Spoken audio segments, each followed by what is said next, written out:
conceptualizing consumers, victims, rebels, and cyborgs, trying to understand different perspectives, different assumptions around what a consumer even is and how that informs the decision-making of marketers.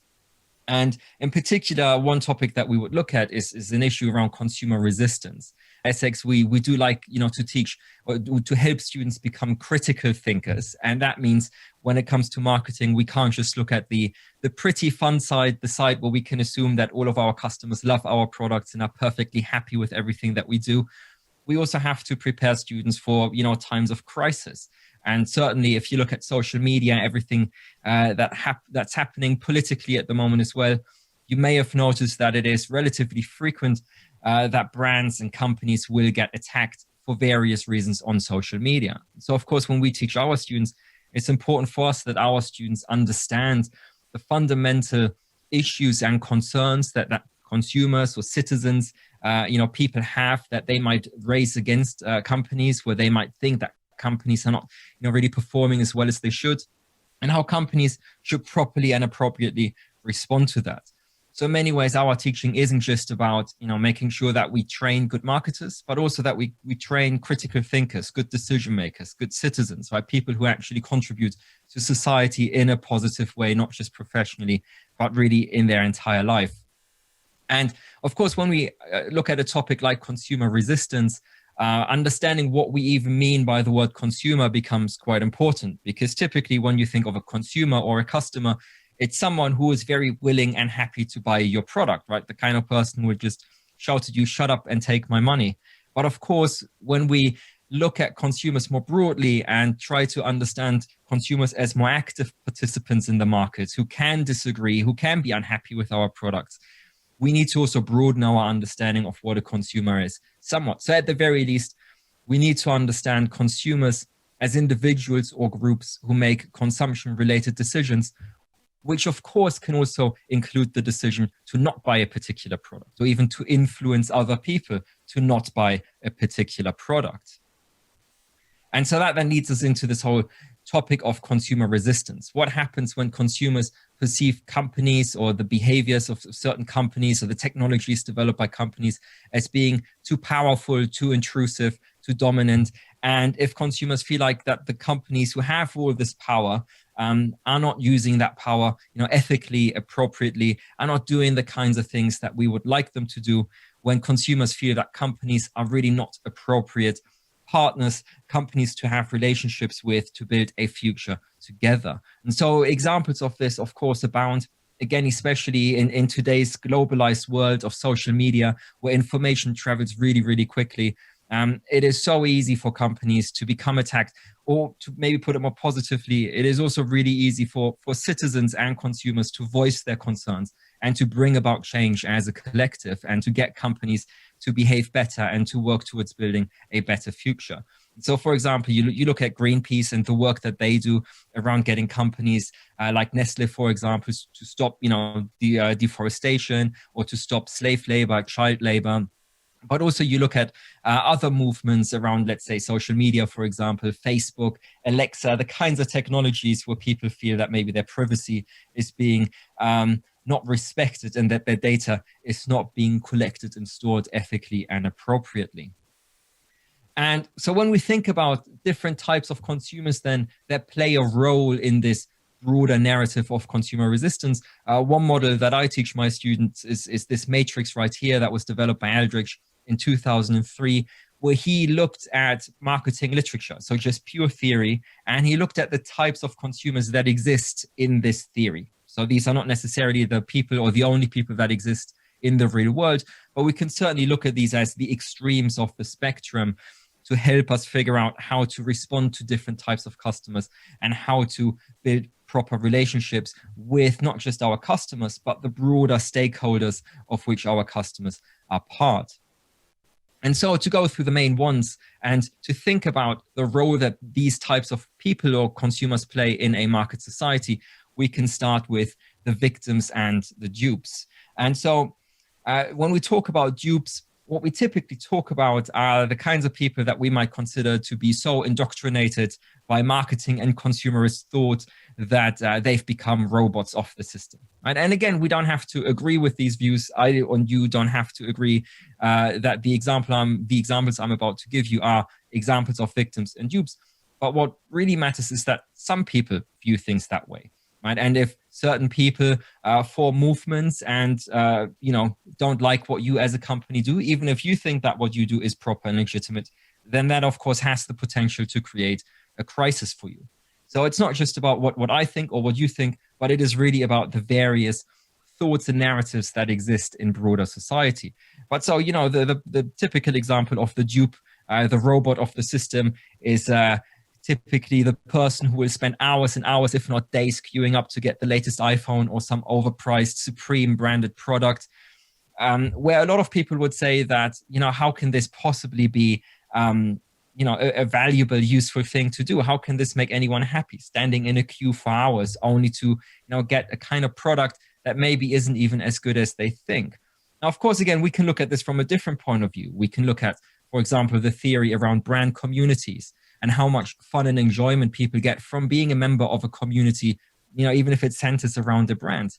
And how in that community, maybe queuing up for hours is seen as a rite of passage, a ritual that someone has to go through in order to be viewed as a proper member of that community. And that once they've done that, they get a tremendous sense of achievement. It's something that helps them shape and form their identity and helps them become, a stronger member of the community. So again, we can view this critically in either a very positive light, or we can view it, very critically in a negative light and say, well, that's clearly a dupe, someone who's been tricked by the system to behave as the perfect consumer robot. But then if we want to get maybe to a bit more of a clear example, I'm sure you all have seen every year when it comes to Black Friday, the pictures of people starting fights over the latest deals, which clearly something has gone wrong there if you're starting to pick a fight with another person over a TV just because it's somewhat reduced in a Black Friday sale. But then to come to a very clear example, when we look at children, for example, the role that children as more vulnerable consumers play in the market society. And so news that pop up relatively frequently these days, the kids emptied our bank account playing FIFA. Children unknowingly, of course, spending tons and tons and tons of money, not even realizing because of the way that gambling effectively in loot boxes have been incorporated into video games, to a point, of course, where even some countries like Belgium, for example, have made this illegal because they say that this is effectively training young children to become professional gamblers. And so this is clearly where we can see that we have a victim of the system, someone who makes poor decisions unknowingly, without even realizing. And so clearly, a lot of people, and I would agree with that, would say that these victims of the system deserve protection, and then quite rightly will attack companies like Electronic Arts, for example, who are very renowned for quite aggressively putting loot boxes into their video games. And of course, when we talk about, again, consumer resistance, the victims and the dupes, the ones who are dominated by the system, by the narratives, by the powerful corporations, of course, they're not the ones who would typically engage in resistance because they don't have the power to do that. But then you get, again, different types of consumers, the dominant consumers, who will come and very often try and help these victims and dupes, as well as, of course, other victims of the system, not just consumers. But when we think of marketing is happening, again, in a global sphere where there are many different partners and stakeholders that companies need to work with, of course, issues such as slave labor, child labor, exploitation of the environment, all of these are concerns that increasingly people have, and increasingly, especially again with social media, people are willing to voice with the goal of getting companies to change their ways, even if that means damaging those companies quite heavily in the process. So you can think of lots of movements happening right now, like Black Lives Matter, to existence extinction, the movement around Greta Thunberg, and how attacking companies or getting companies to change their ways is at the very least a part of what these organizations and movements try to achieve. And so now we can look at the consumer as a rebel. Now, when we look at rebels, again, in the framework, in the theory, these will be termed communicators, but these communicators are the playful, rebellious type of customers. And what's important here is that they are customers or consumers who view consumption as a very expressive act. And this is something that is quite common in marketing theory and marketing thought. The idea that when we purchase things, especially when we purchase certain brands, we do so to say something about ourselves, to communicate with others, to define and communicate our identity. And so in the context of consumer resistance, then, it is these rebels who sort of turn that on their heads and say, look, by actively being against certain brands, by actively and consciously not buying certain brands, I can also say something about myself. I can also communicate with others. I can also build effectively brand communities, but brand communities that are against big corporations or against certain companies that I think don't do the right thing.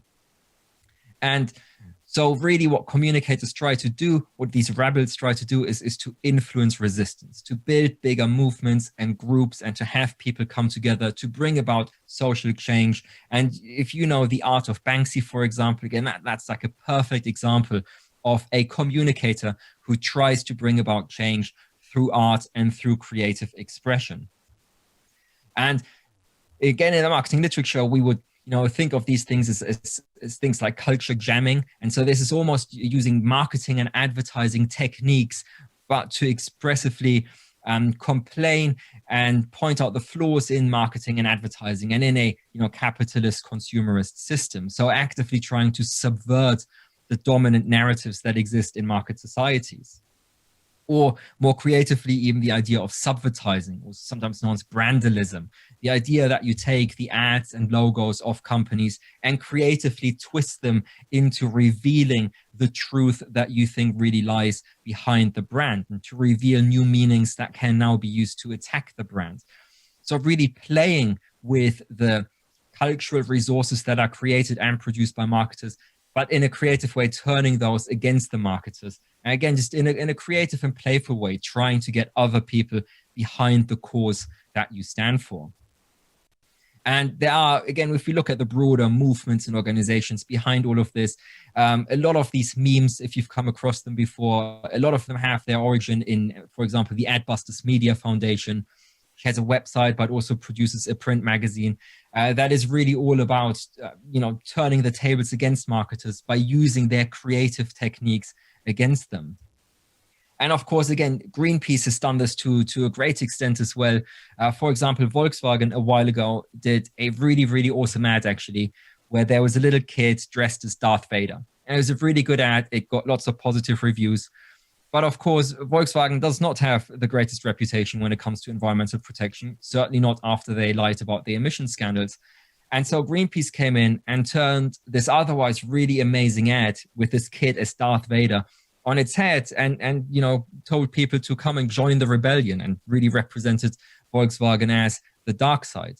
With regards to BP, when BP created a new logo that was meant to represent British Petroleum as Beyond Petroleum, as a much greener company, Greenpeace gave people, its community, the mission to go and redesign the logo to, again, bring out the truth that Greenpeace sees actually being behind BP. And they got thousands and thousands of submissions and lots of people joining in to, again, attack BP in a really creative kind of way.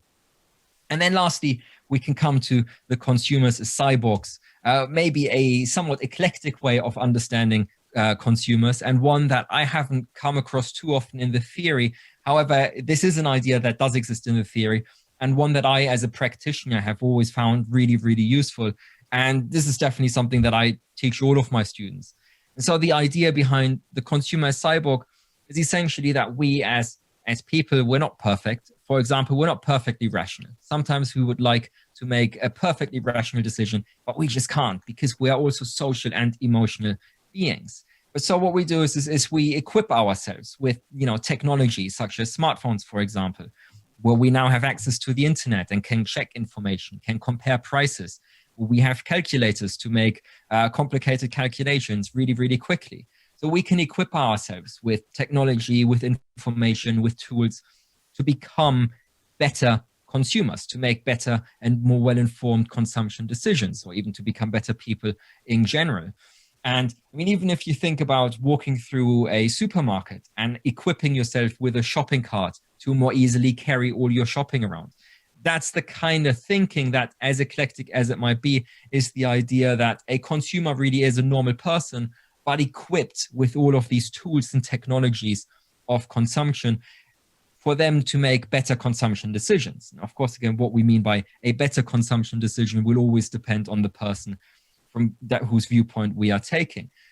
But if you think, again, it's around smartphones and virtual reality, alternate reality, even the different kinds of social media algorithms, to all different kinds of technologies that are being developed and that are being very actively used by marketers. If you think about your customer, you can ask yourself, which of these technologies, which pieces of information do I need to equip my customers with in order for them to make the best possible purchasing decision, which of course in that context would mean buying my product rather than that from the competition. But so then again, in the context of consumer resistance, what we can really highlight is the role that technology and information plays in consumer resistance and how it helps certain people, maybe the ones who are less rebellious and less playful, but more rational, more reserved, if you like, how it helps them make better decisions, which again, from their point of view, would mean resisting certain consumption practices. Again, we've already mentioned social media as a technology that is really important because it helps people express themselves so much more easily. It helps people get information from all over the world much more easily, much more quickly. And so it really is a tool that is driving consumer resistance as much as it is driving political resistance around the world. And so here, when it comes to the cyborg or the rational consumer, if you like, the idea is that you want to consume resistance, right? Rather than opposing the market, opposing capitalism, opposing consumerism as the rebellious communicator might do, the more rational cyborg is firmly within the market, but is trying to use the market to their advantage. And again, in the context of consumer resistance, to use the market to bring about positive change. So if you think about organizations like Fairtrade, for example, who are not against consumption, but are just against making sure that consumption brings about a fairer, better world by enabling consumers, giving consumers the information they require to buy the kinds of products that, are produced, manufactured more fairly by companies. Now, Which is a great example. If you don't know Which, this is an outlet, a website, a magazine that specifically gives consumers information about products, product reviews, but also information about consumers' rights. I imagine, well, for your generation, yes, but also for my generation, I'm not that old yet. YouTube has sort of really started to replace this as a site where you can get all the reviews about products, all the information again. But when you go to the Which website, you can see that not only do they give consumers information, but they also themselves support a variety of campaigns that are aimed at making the whole market system a fairer, better place for everyone and to help consumers figure out what they should do and how they can best protect their rights as consumers. And of course, you get also ideas in the world of marketing, such as course-related marketing, closely related to corporate social responsibility as well as public relations. And so course-related marketing is really the idea that you market your products by supporting a particular cause, right? It's the idea that if you buy one product from me, I will go and plant a tree. And so this is how a lot of companies try to improve their image, try to appeal to those rational consumers by saying, look, here's the information that proves that we are actually doing good for the world. And so therefore, if you want companies to do good for the world, you can purchase from us rather than from the competition. Of course, in many cases, we can also again look at this rather critically and we can ask to what extent eating KFC truly is going to help cure cancer. We can ask how nutritious and healthy a Kellogg's breakfast really is and whether that's the best stuff to give to children, how much Coca-Cola and the whole soft drinks industry really helps protect the world against global warming.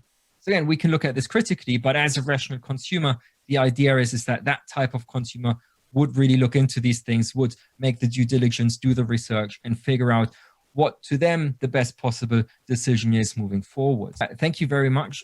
That was all from me. I hope that was useful rather than scary. But I think I can now hand back to Becca, who will finish off this webinar. Thank you. Thanks so much, Eric. That was fantastic.